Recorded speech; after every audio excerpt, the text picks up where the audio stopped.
जय श्री राधे। जय जय श्री कृष्ण। आज 25 ডিসেম্বর। আজ যিশুর মতন আমি বিশু আমারও জন্মদিন, এবং আমি মনে করি বাস্তবিক I am Bishu, brother of যিশু। এখানে আমার ব্যাপারটা এরকম হচ্ছে না যে আমি খ্রিস্টান ধর্ম অবলম্বী। খ্রিস্টান সম্বন্ধে তো অনেকেই জানে না এই দিনটার গুরুত্ব কী ছিল। এই দিনটার গুরুত্ব কী ছিল? 25 ডিসেম্বরে যীশুখ্রিস্টকে ক্রুশবিদ্ধ করা হয়েছিল, অথবা যীশুখ্রিস্টের জন্ম হয়েছিল, এইগুলো হয়তো অনেকেই জানে না। তো যাই হোক, আমি একটা দুঃখের সাথে কিছু কথা বলতে চাই যে আজকের এই দিনটাতে যীশুখ্রিস্টকে মানে যদি ক্রুশবিদ্ধ করা হয়, তাহলে আজকের এই দিনটা বড় ব্যথার, বড় মর্মান্তিক। আর যদি আজকের এই দিনটাতে যীশুখ্রিস্টের জন্ম হয়ে থাকে, তাহলে এই দিনটা খুব আনন্দের। এবার আমি এই দুটো দিনের সঙ্গে যে কথাটা আমি বলতে চলেছি, সেটা দুঃখের কথাটাই বলতে চলেছি, দুঃখের সাইডটা। অর্থাৎ যীশুখ্রিস্ট সমাজের মঙ্গল চেয়েছিল, কিন্তু একটা গরিবের ঘরে জন্ম নিয়েছিল। বেথলেহেম শহরের, নেজারেথ শহরের বেথলেহেম নামক গ্রামে একটা ছোট্ট সুতোর মিস্ত্রি, কাঠ মিস্ত্রি ঘরে তার জন্ম হয়েছিল। কিন্তু ছোটবেলা থেকেই সে ধর্মগুরুদের কাছাকাছি থাকতো। তো ধর্মগুরুদের যে ধর্মীয় কুসংস্কার, সেগুলোর বিরুদ্ধে এ প্রতিবাদ করত এবং এর জ্ঞান বিজ্ঞান দিয়ে সবাইকে বোঝাতো। যখন ধর্মগুরুরা দেখলো, তাই তো এ তো সঠিক সিদ্ধান্ত দিচ্ছে, তো এর সঠিক সিদ্ধান্তে যদি জগৎবাসী উদ্ভূত হয়, তাহলে তো আমাদের প্রভুত্ব খতম হয়ে যাবে।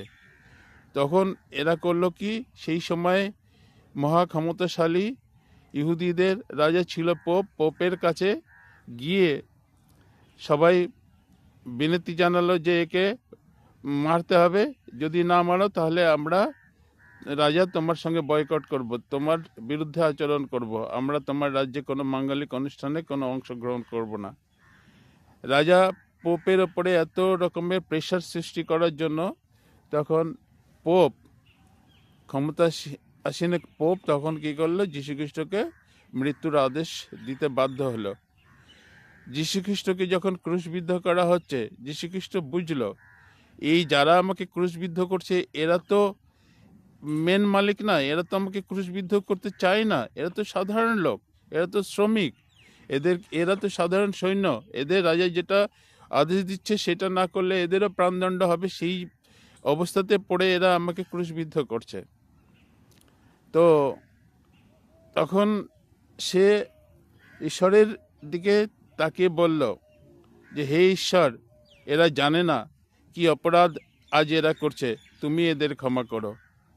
যারা মহান মহান প্রাণ পৃথিবীতে এসেছে, যতবারই এসেছে, তাদের বিরুদ্ধে আচরণ করে, যারা শয়তান, যারা অসুর প্রকৃতির লোক, তারা বারবার করে তাদেরকে মৃত্যু দণ্ড দিয়েছে, তাদেরকে মেরে ফেলেছে, তাদের বিরুদ্ধে আচরণ করেছে। আমরা এটা দেখে আসছি ছোট থেকে।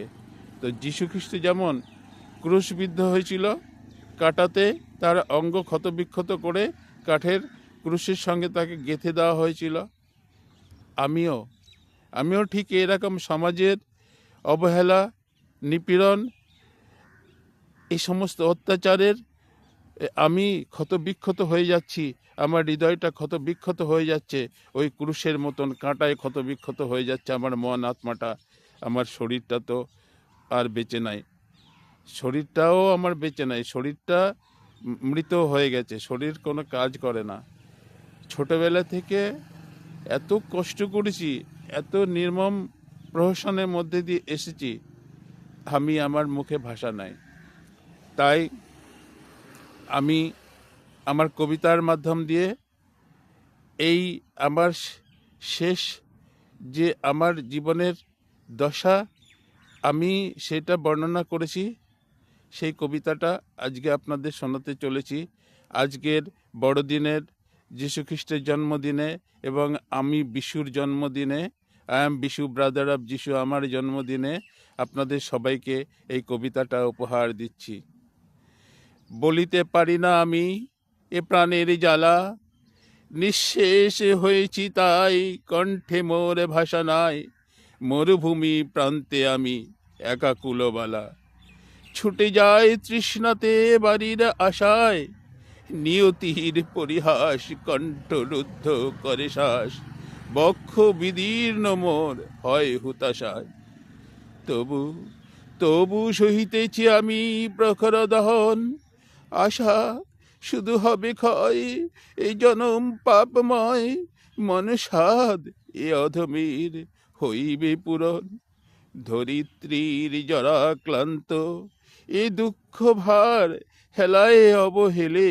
এ প্রাণের প্রদীপ জেলে লইতে পারি গো যেন মোর বক্ষ পার। আজকে যদি আপনারা আমাকে স্নেহ করেন, ভালোবাসা দেন, তাহলে হয়তো আবার আমার এই ক্ষত জায়গাগুলো পূরণ হয়ে যাবে। আবার এই ক্ষত জায়গাগুলোতে গোলাপ, হাসনাহানা, জুই চামেলি ফুটবে, তাদের সুগন্ধে মন মাতানো ভ্রমর প্রজাপতি উড়বে, আকাশে রামধনু ফুটবে, সূর্যের কিরণ আর তীব্র হবে না, সূর্যের কিরণও কোমল স্নিগ্ধ হয়ে যাবে চাঁদের আলোর মতন। আমি আপনাদের সবাইকে আমার এই শেষ মিনতি করে আজকের শুভ সকালে এই আমার ভিডিও শেষ করছি। জয় জয় শ্রী রাধে। সবাই ভালো থাকুন।